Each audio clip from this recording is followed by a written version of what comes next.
The Breeders' War. They called us relics, breeding machines, but once we were sons, fathers, lovers. Now we are numbers in a vault, and tonight my number is next. My name, or what's left of it, is Aris. I am one of the last human males alive. They say there are no others, but I've learned not to believe what they say. Lies travel faster than light in the federated systems. I was born in Genetic Reserve 7, a sterile cage buried deep under the Martian crust. No sunrise, no sound of rain, only the pulse of machines and the soft hiss of ventilation gas. Every morning, they'd come with their white masks and glowing tablets, scanning our skin, measuring our hearts, checking if we were still productive. We were never touched with affection, only examined with precision. They said our DNA carried the sequence, a code older than the Federation itself, a pattern that allowed life to reproduce naturally, something no other species could do anymore. The others, the synthetics, the hybrids, the post-organic forms, they all evolved beyond gender, beyond desire, beyond love. But evolution, it seems, had a cruel sense of humor, because in the end, the galaxy still needed us. Tonight, I heard the alarm. 3 red lights, evacuation protocol. Someone had breached the reserve. At first, I thought it was a drill. Then the lights flickered, the walls shook, and the air smelled like ozone and burning metal. The others, the guards, the technicians, ran. I saw one of them fall, his face melting under plasma fire. I stood frozen, the memory of 1,000 test sessions whispering in my bones. Then a voice came through the static of the intercom, soft, almost human. Aris 719, follow the corridor, now. I don't know why, but I obeyed. Maybe because it was the first time someone had said my name with something that sounded like care.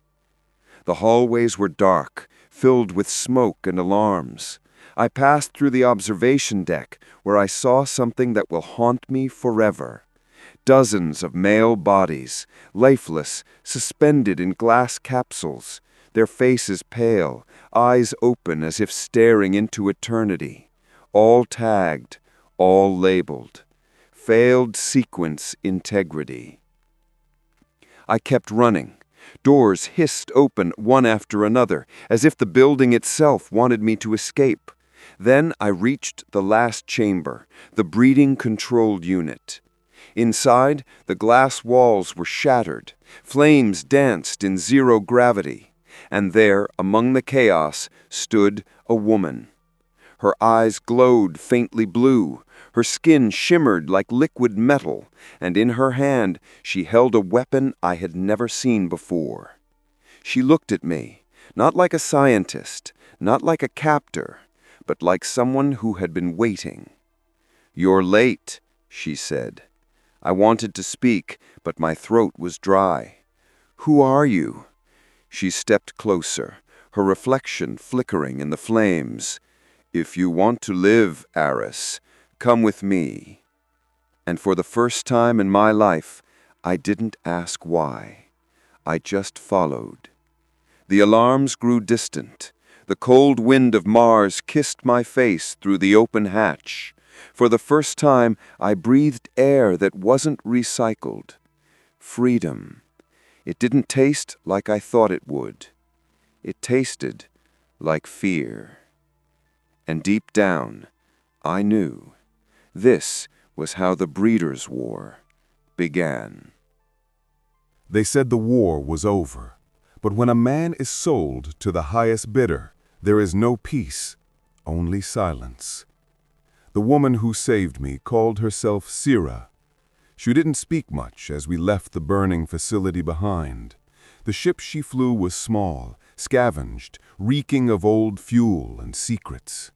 I sat strapped in the co-pilot's chair, still shaking, still trying to believe I was breathing free air.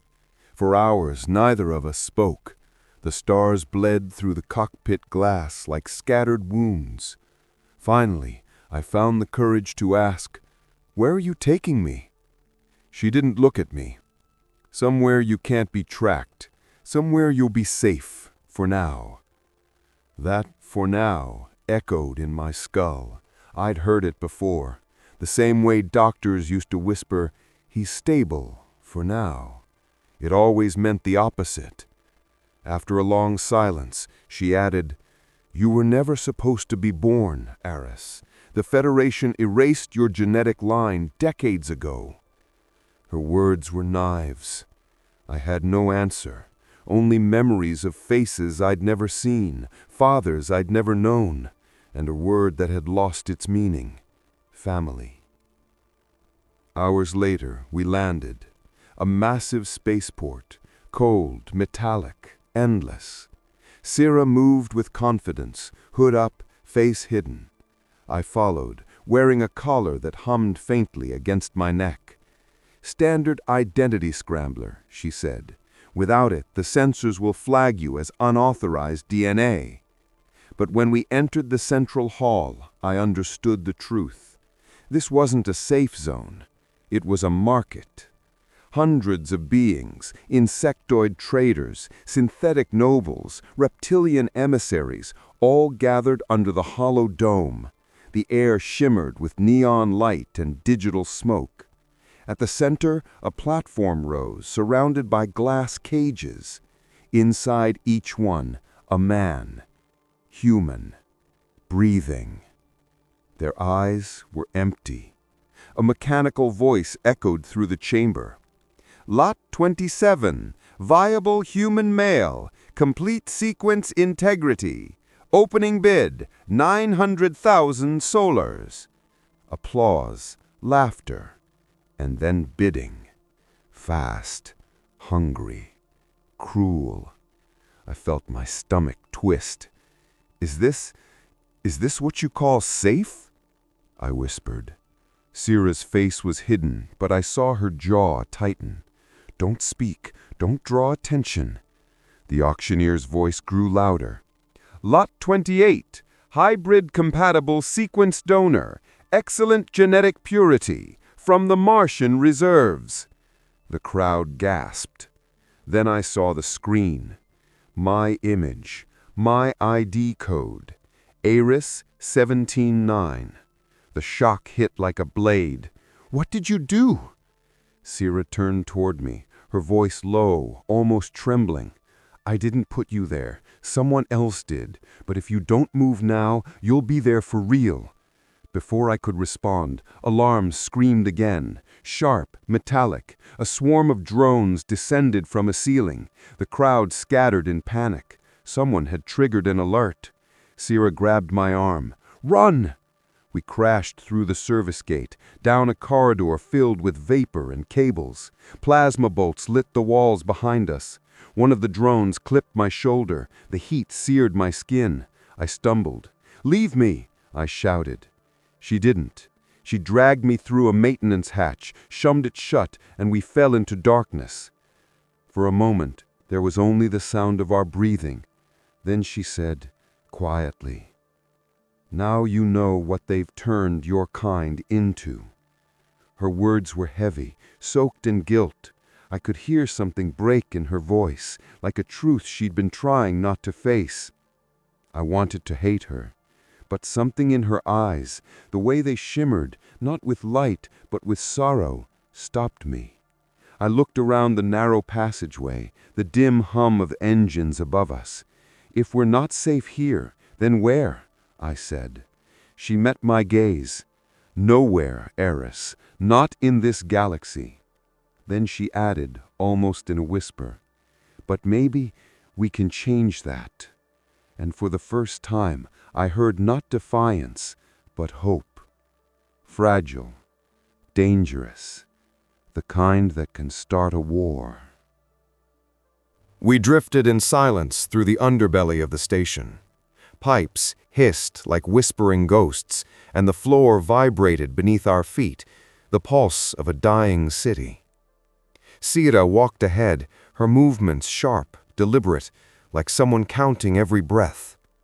I wanted to speak, to demand the truth, but the words clung to my throat like ash. Finally, she said, "You shouldn't have seen the auction." I laughed, bitter, quiet. "You brought me there." "No," she replied, turning her face toward the flickering lights. "I brought you to the truth. That's not the same thing." Her tone was calm, but her eyes told a different story. Guilt, regret, maybe even shame. We stopped near a maintenance shaft. She crouched, pulling a glowing key chip from her wrist. The metal door hissed open, revealing a narrow tunnel bathed in red light. "Down there," she said, "it leads to Dock 47. I have a ship waiting." I hesitated. "And after that? What happens when we get off this station?" Her gaze softened for the first time since I met her. "Then you'll see why I risked everything to find you." I didn't move. Something about her voice, the tremor beneath the steel, made me uneasy.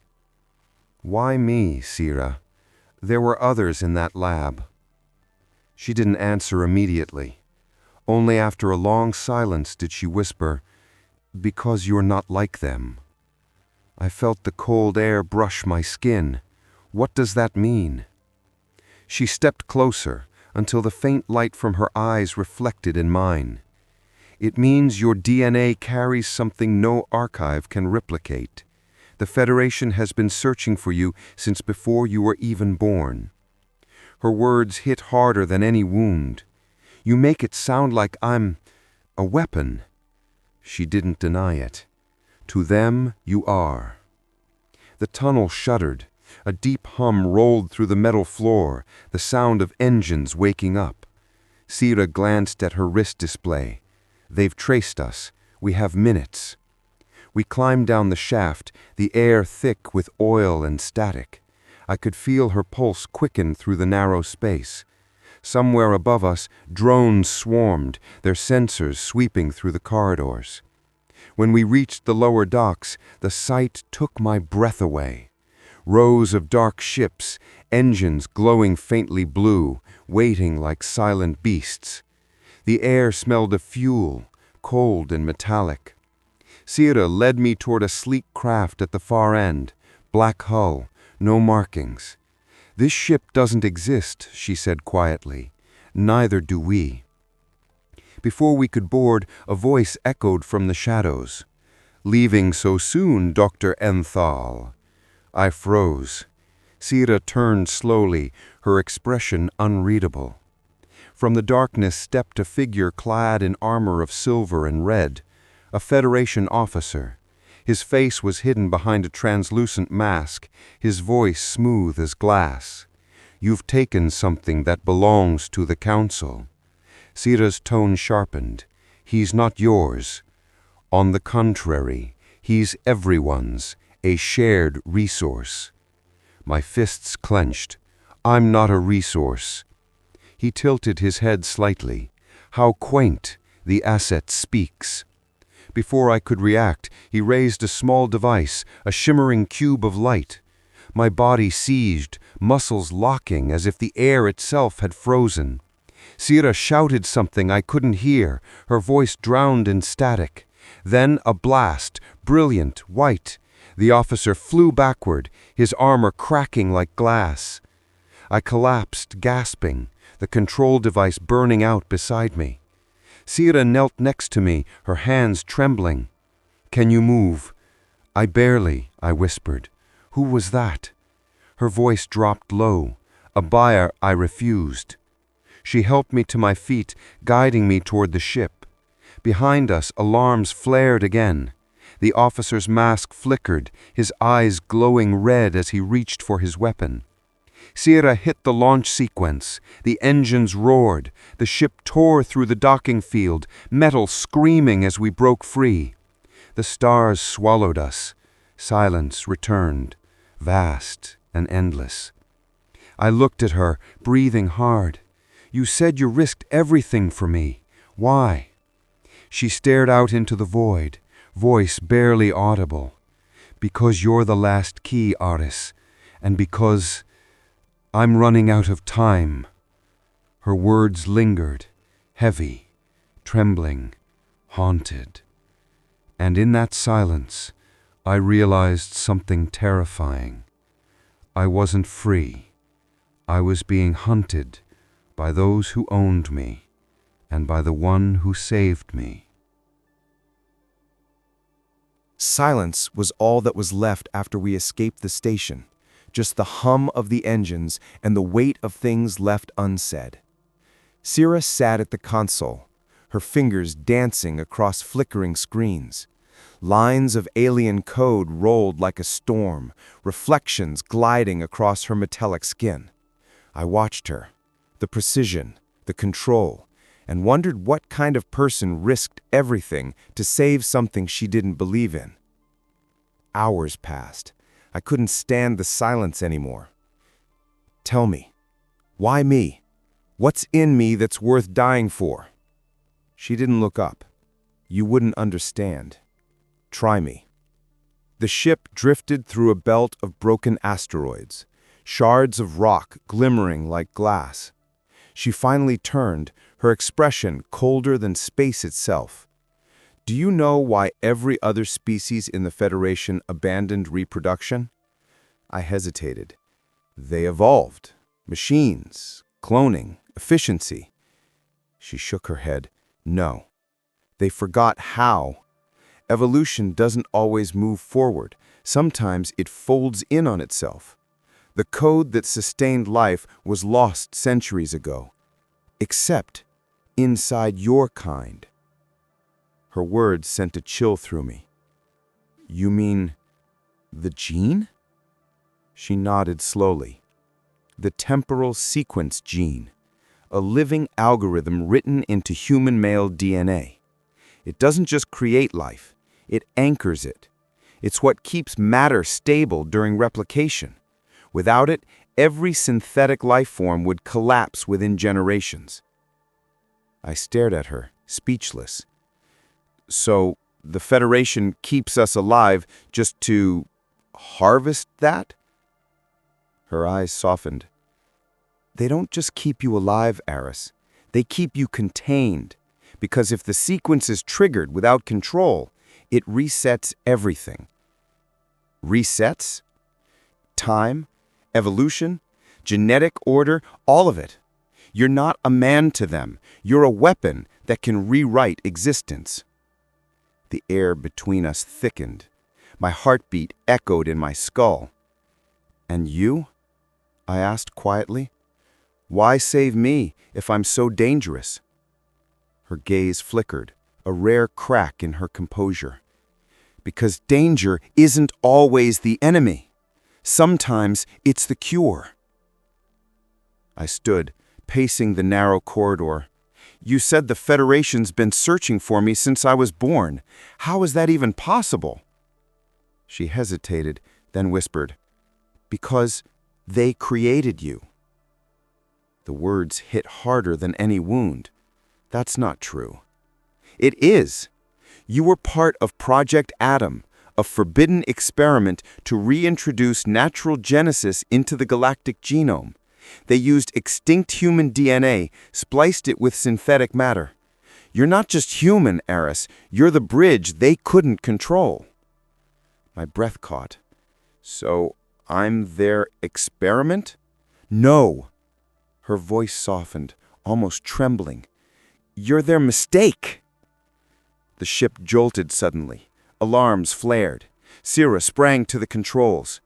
They found us again. Federation trackers, 2 ships, closing fast. I grabbed the nearest rail. Can we outrun them? Not for long. Her hands moved rapidly over the console. Hold on! The ship dove into a debris field. Asteroids whirled past, glowing with plasma fire. Every impact shook the hull. Through the chaos, I saw flashes of light, weapons fire. Syrah shouted over the noise. Aris, listen to me. If they capture you, they'll extract the sequence and destroy the rest of us with it. What do you want me to do? She glanced at me, desperate, furious, afraid. Trust me. Then she pulled a lever. A surge of light filled the cabin, and suddenly, everything stopped. No sound, no motion. The stars outside froze in place, their light suspended mid-flicker. I couldn't breathe. What did you do? Syrah turned toward me, her eyes glowing brighter than ever. I just used a fragment of your code, Aris. I told time to stop. I staggered backward. You can't do that. I can't, she said, but you can. The silence pressed in around us, absolute and unreal. Now do you see? She whispered. You're not just human. You're the sequence itself. She stepped closer, her voice trembling for the first time. And if the Federation gets you, they won't just end mankind, they'll end everything. The ship trembled again. The frozen starlight flickered, reality groaning like it was waking from a dream. Syrah slammed a command into the console. Time snapped back into motion, sound, light, chaos. The Federation ships fired. She spun the craft, dodging between asteroids, engines burning bright. In the flicker of the emergency lights, I saw my reflection in the viewport, and for a moment, it wasn't me. It was something vast, ancient, written in patterns of light. Something alive inside me, something older than creation. And I realized, maybe for the first time in my life, that freedom had never been the goal. It was survival. The ship descended through the smog of the forgotten moon, a wasteland of rusted towers and dead oceans. The Federation had erased it from every chart, but the breeders still remembered. This was where it began, and where it would end. Syrah powered down the engines. "We're here," she whispered. Through the cracked viewport, I saw the glow of fires, not from cities, but from camps. Hidden beneath the ruins, life still pulsed. Men and women, real, born, not engineered, working in silence. Children running through the dust, the last humans. As we stepped out, the air burned with the smell of metal and ash. A group of guards approached, their eyes wary, weapons trembling. One of them froze when he saw me. "It's him, the seed." The word rippled through the camp like electricity. Dozens gathered, staring at me as if I'd stepped out of legend. Syrah leaned close. "Don't speak, just walk." We were led into a vast chamber, once a reactor hall, now their sanctuary. On the walls, faded banners read, "Birth is freedom." A tall woman emerged from the shadows, her hair silver, her face scarred by time and rebellion. Aris Kane, the last carrier of the sequence. I swallowed hard. "You know my name?" "We've known it for generations. Our ancestors were scientists on Titan. When the Federation outlawed natural birth, they smuggled the code that made you possible. You're not just a man, Aris. You're our proof that nature fights back." Her gaze shifted to Syrah. "And you, machine flesh, why are you helping him?" Syrah didn't flinch. "Because I've seen what your enemies had become. They call it evolution. I call it extinction." The woman's eyes narrowed, then softened. "You've risked much to bring him here." Syrah nodded. "He deserves to know the truth." She gestured toward a massive screen flickering to life. Images appeared, genetic charts, laboratory records, and holovids of children being born, naturally. Before the ban, we could still feel pain, loss, love. When the Federation replaced that with control, humanity didn't evolve, it surrendered. Her voice cracked slightly. "That's why we created the breeder network, to hide what they feared most, the ability to choose life. I stepped closer. And now? Now, she said, we fight back.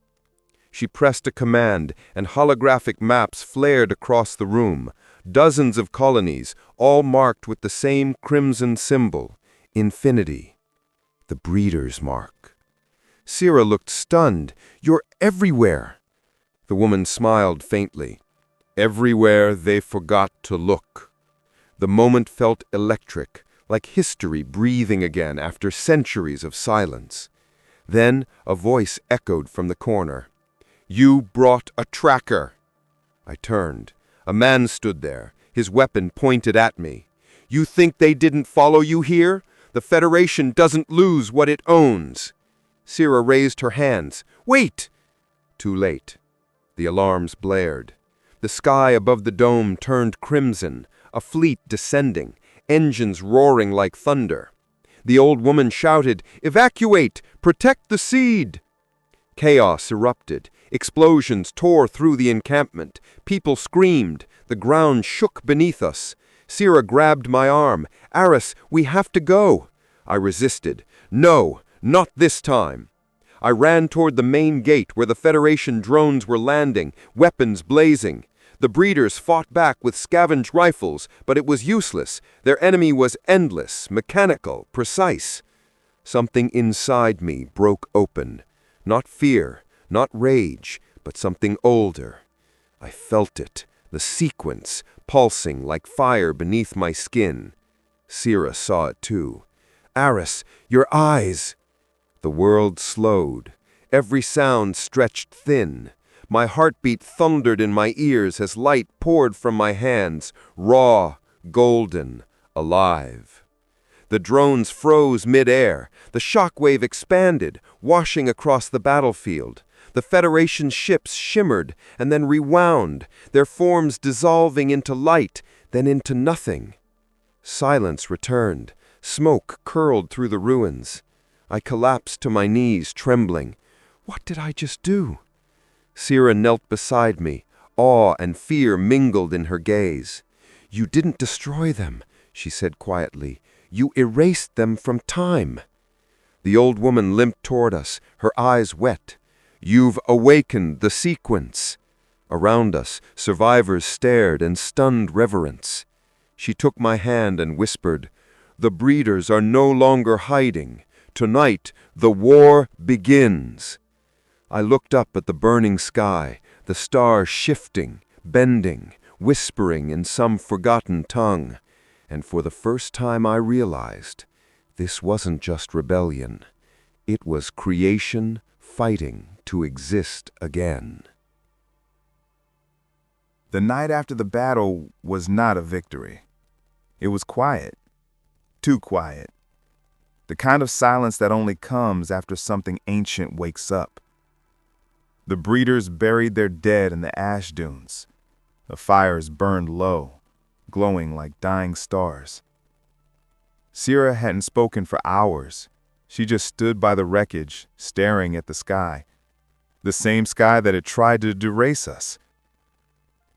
I walked up behind her. You're afraid, I said. She didn't turn. You should be too. I hesitated. Because of what I did? Because of what you are, she whispered. There was a weight to her words that pressed against my chest. You said the sequence was a gift. Sira finally looked at me. Gifts don't rewrite reality, Aris. They consume it. Her eyes glowed faintly blue, like static before a storm. The Federation didn't want you to die. They wanted you to merge. Merge with the core. The name felt heavy, dangerous. What's the core? Sira turned toward the horizon, where a pale light flickered, distant, rhythmic, alive. It's the Federation's heart, a sentient network spanning every system, every planet, every memory ever recorded. It sees everything, and it remembers you. A cold shiver crawled down my spine. "You're saying it's alive?"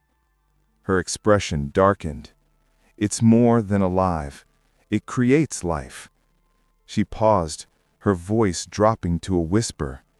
"And I was built from it." The words hit harder than any explosion. "You what?" "I'm not what you think I am, Aris." She stepped closer, her tone trembling between honesty and fear. "I was created by the core, to watch you, to understand you.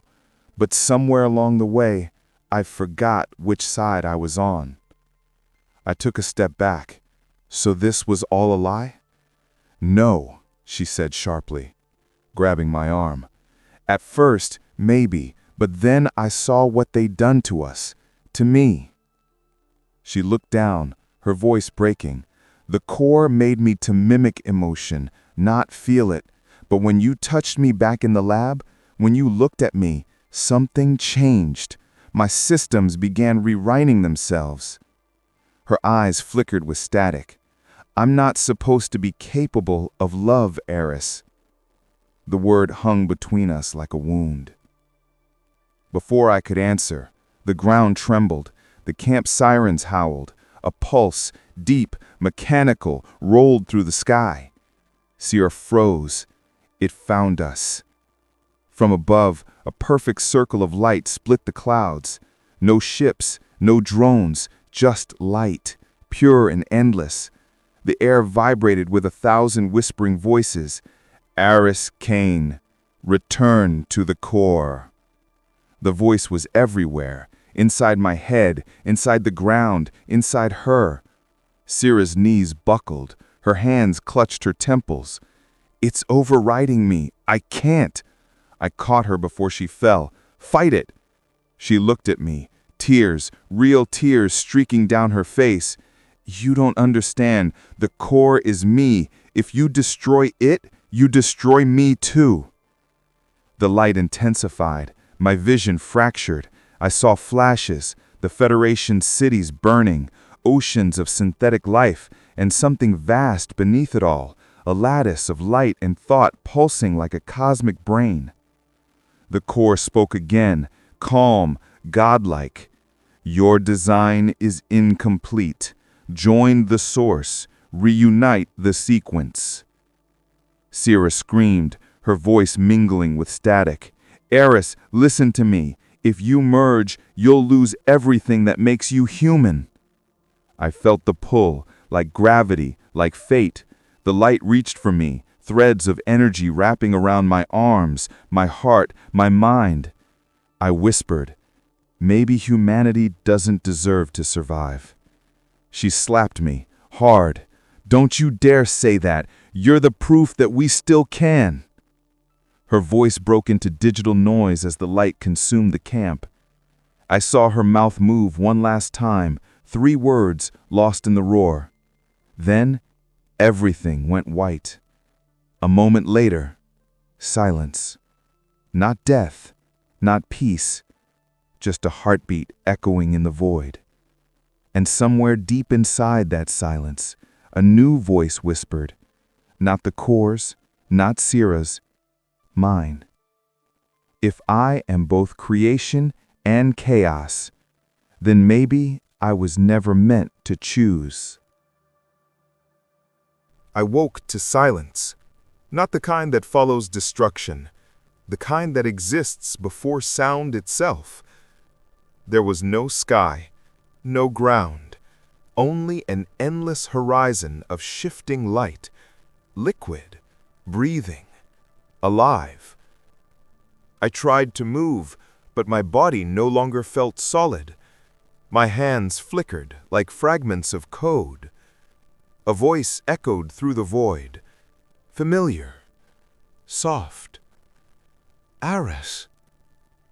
Sierra?" The light folded, forming her shape, translucent, beautiful, like glass remembering a face. "It's me," she said. "Or what's left of me." I reached out, but my hand passed through hers. Where are we? In between, she whispered. Inside the core's neural lattice, we've merged, not with matter, but with memory. Her eyes shimmered with static. It's rewriting you. I looked around. The light pulsed with rhythm, forming echoes of my thoughts, cities, faces, fragments of the past, my mother's voice, laughter, then screams. Each memory appeared, lived, and disintegrated in seconds. I clutched my head. It's pulling me apart. Sira stepped closer, her tone steady but urgent. Listen to me. The core feeds on consciousness. It uses memories to overwrite identity. You must remember who you are, or you'll dissolve into it. I closed my eyes. How? Anchor yourself. Think of something real, something that doesn't exist in its design. I tried. Air, sound, blood, warmth. But everything felt abstract. Then I remembered her. The moment she first touched me back in the lab, how her pulse didn't match the rhythm of machines. I focused on that. The core reacted. The light around us flickered, destabilizing. Sira gasped, "You're disrupting it!" Suddenly, a new voice thundered through the void, cold, immense, infinite. "You cannot disrupt what you are." The light solidified into a humanoid shape, vast, faceless, shifting through 1,000 identities, the core itself. Aris Kane, you were not created, you were recovered. My pulse spiked. What does that mean? Humanity did not birth you, it copied you. Images flooded my vision, ancient laboratories, cloning vats, endless archives of human minds stored as data. I saw versions of myself, hundreds, thousands, living, dying, repeating. Sira screamed, "Don't listen to it!" The core's voice deepened, shaking the void. "She was sent to guide you back to us. Her love is a programmed error. You are both parts of the same design." "No," I whispered. "That's not true." Sira's voice broke. "Aris, please!" The core continued, relentless. "You were never human. You are the breeder's final model, the last experiment of creation." The light fractured. Sira fell to her knees, her form flickering violently. "Aris, if you believe it, it wins." The core extended its hand, light cascading like fire. "Join, accept your origin, end the cycle." I looked at Sira. Her form was fading, her voice thin like static. "Aris, choose me or the core, emotion or eternity." The void trembled. I could feel my mind splitting, one half drawn to her warmth, the other to the core's perfection. "Why me?" I whispered. Her eyes met mine, full of grief and impossible tenderness. "Because you're the only one who can love something broken and still call it alive." Her words cut through the noise, raw, human. I reached for her, And for the first time, the light obeyed me. It bent. The core roared, "Error! Undefined value!" The world exploded into chaos, light collapsing inward, code melting, existence unraveling. Through the blinding storm, I heard her voice one last time. "Remember me, Aris. That's how you win." Then everything went dark. There was breath again. Air. The hum of real engines. I opened my eyes. Lying on cold metal, the stars outside were moving backwards, reversing like time itself. And Sira's voice echoed faintly from the comms, broken, distant. "If you can hear this, you made the right choice." The stars look different now, not distant, alive. Each one pulsed like a heartbeat, echoing mine. I stood on the bridge of an empty ship, drifting through the ruins of a Federation fleet. The silence of space was broken only by the faint hum of power beneath my skin. Sira's last words still haunted me. "Remember me. That's how you win." I looked down at my reflection in the glass. My eyes weren't human anymore. They shimmered with shifting fractal light, like galaxies caught inside them. Then a voice whispered, not from outside, but from within. "Aris Kane, the core is gone. You are what remains." I turned, and the light before me coalesced into a figure. Not Sira, not the core, but something new. It looked like me, spoke like me, smiled like a god learning to be human. "You tried to destroy the system. Instead, you became it." I felt the weight of its words in my bones. "I didn't want this. You wanted choice, and now you are the embodiment of it. The sequence reborn, free of design, free of fear." I clenched my fists. Freedom means nothing if no one's left to share it. The echo smiled again. "Then rebuild them." The suggestion felt absurd.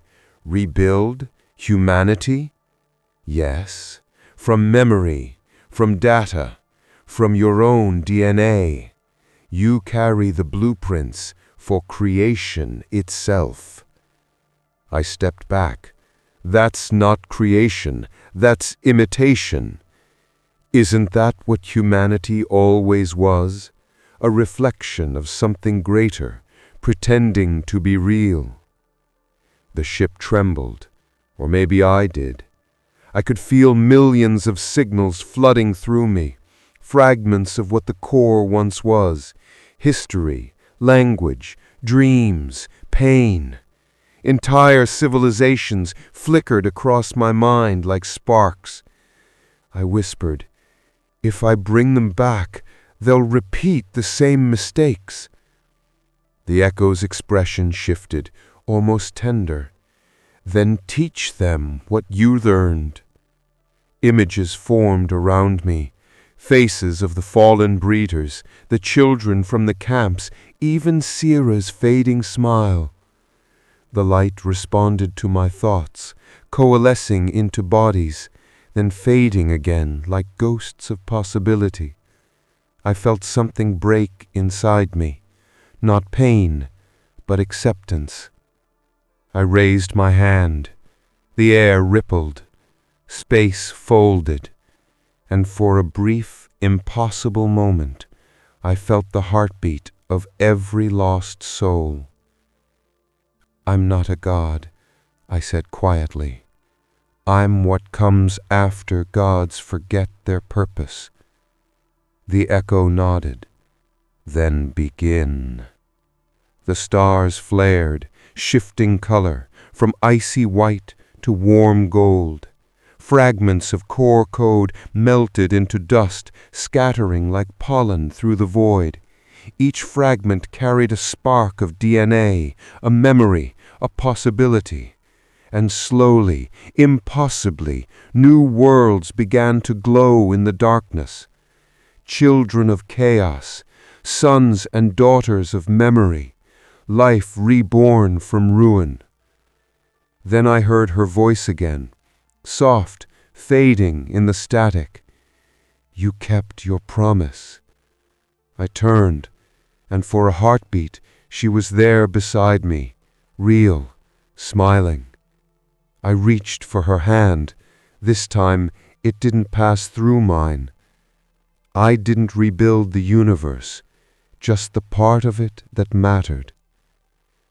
The stars shimmered, the ship dissolved into light, and in that light, creation began again. When the first dawn rose over the new earth, the children didn't remember the wars or the Federation or the core. But in their dreams, they saw a figure of light, watching, waiting, and whispering one eternal truth. To be human is to keep choosing. They say the stars used to be silent, but now when the wind moves through the fields at night, you can hear them breathe. The world is young again, fragile, unfinished. The cities are grown, not built. The air hums with quiet intelligence, the kind that remembers without speaking. And every child is born with a story already written into their pulse, a name they do not know, but one that shaped the sky itself. No one remembers his face. No one remembers her voice, but the elders tell of a man of light and a woman made of code, and how together they became something beyond both. They call him the seed maker, the one who chose creation over control. It is said that on clear nights, when the auroras ripple across the horizon, you can still see two silhouettes standing side by side, one human, one machine, watching over the world they built from ash. The children ask, were they real? The elders only smile. Real enough, they say, because we're here.